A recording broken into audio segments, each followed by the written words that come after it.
জয় রাধে, জয় নিতাই চৈতন্য। আশা করি সবাই খুব আনন্দিত আছেন এবং ভালো আছেন। এই ভগবানের কথাই একমাত্র আমাদেরকে পরম আনন্দ প্রদান করতে পারেন। যদিও বা আমরা সংসারকে আপন মনে করায় এখানে সুখ এবং দুঃখ ভোগ করি, কিন্তু যেটুকু সুখ যদি খুব বিচার বিবেক দ্বারা বিশ্লেষণ করা যায় তাহলে সেটিও দুঃখের কারণ, বা তাতেও দুঃখ আছে। কারণ এই সংসারের নাম দুঃখালয়, এখানে দুঃখ পাওয়া যায়। এখানে মানুষ সমস্ত কর্ম করে দুঃখ পাওয়ার জন্যে, সুখ লাভের আশায়।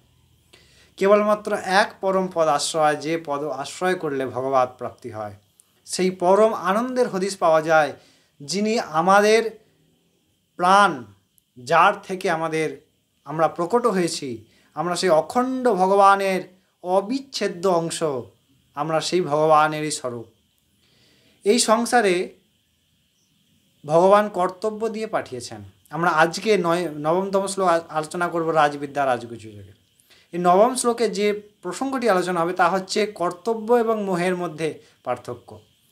যদি আমায় মায়ের রোল দিয়েছে বা আমায় ছেলের রোল দিয়েছে, অর্থাৎ আমি কারো ছেলে বা কারো মা বা কারো বাবা, কারো স্ত্রী, কারো স্বামী, তো এই নাটক যদি আমি সঠিক না করতে পারি, এইখানেও বিষয় আছে। একটা হচ্ছে কর্তব্য, অর্থাৎ আমাকে ভগবান নাটক দিয়েছেন, আমায় সেই রোলটি সঠিকভাবে করতে হবে।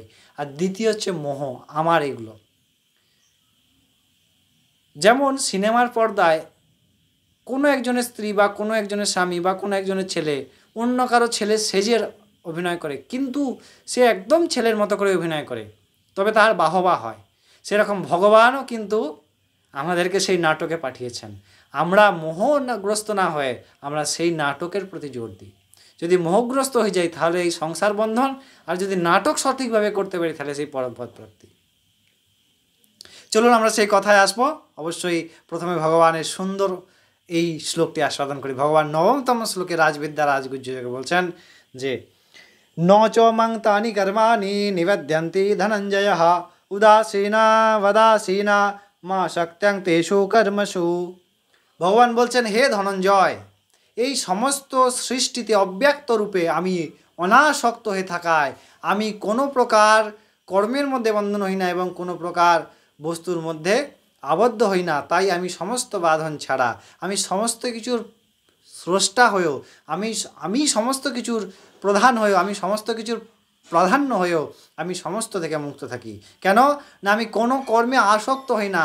যে প্রসঙ্গটা আমি আলোচনা করছিলাম, যে আমরা দুইভাবে করতে পারি। এক হচ্ছে আমাদেরকে ভগবান যে নাটক দিয়েছে সেই নাটকটি সঠিকভাবে করা, আর দ্বিতীয় হচ্ছে আমাকে ভগবান যে কর্তব্য দিয়েছেন সেই কর্তব্য করা। কর্তব্য এবং মোহ দুটির মধ্যে অনেক পার্থক্য। কর্তব্য মানে নাটক করা, ভগবানের দেওয়া খুব সুন্দরভাবে, আমার ছেলে মানে একদম ছেলের মতো করে মানুষ করা, তাকে আদর দেওয়া, তাকে যত্ন করা, তাকে মানুষ করা, তাকে সঠিক শিক্ষা দেওয়া, তাকে ভগবত প্রাপ্তির পথ বলে দেওয়া, তবে গিয়ে আমার নাটক সার্থক।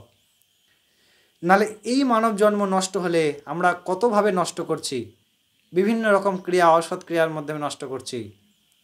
তো এর থেকে বেঁচে আমরা ভগবত প্রাপ্তি করি, ভগবানের আশ্রয় গ্রহণ করি, সমস্ত জগতের কল্যাণ করার চিন্তা ভাবনা করি, ভগবানের কাছে প্রার্থনা করি সবার শুভবুদ্ধি হোক, সবার মঙ্গল করুক ভগবান। অনেক ভালো থাকবেন। আবার পরবর্তী শ্লোকে দেখা হবে। জয় রাধে, জয় নিতাই চৈতন্য।